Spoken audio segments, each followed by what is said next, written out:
Bwana asifiwe. Asante sana kwa maombi ya leo. Na niseme ya kwamba Mungu ni mwema kila wakati. Nimefurahi sana kuwa hapa na Wakristo wenzangu. Niseme ya kwamba ni kweli gharama ya maisha iko juu.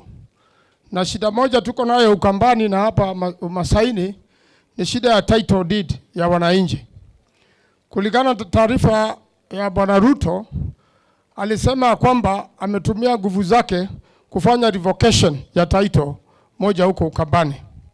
Kama wakili ningesema katika katiba mpya uwezi revoke title yoyote.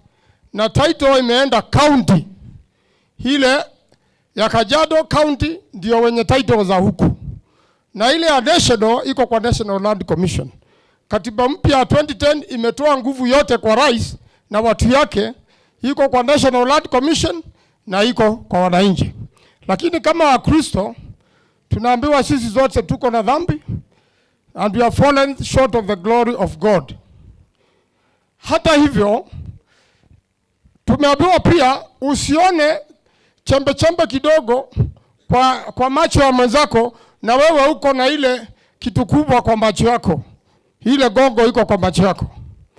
Rais mwenyewe kama kuna mtu anataka kufanyiwa title revocation ni William Samoei Ruto ya ile hoteli yake ambapo iko pale kwa shamba ya KCAA Wilson Airport. Weston Hotel. Hiyo ndio nyumba ya kwanza kubomolewa kama tunafuata haki kwa hii nchi.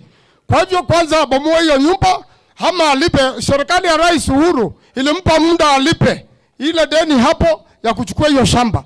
Kipande moja ni KCAA, kipande kingine ni nyumba ya watoto maskini mayatima, na alichukua yote. Na alikuwa karibu kunyakua shule pale ndio akasimamishwa na koti.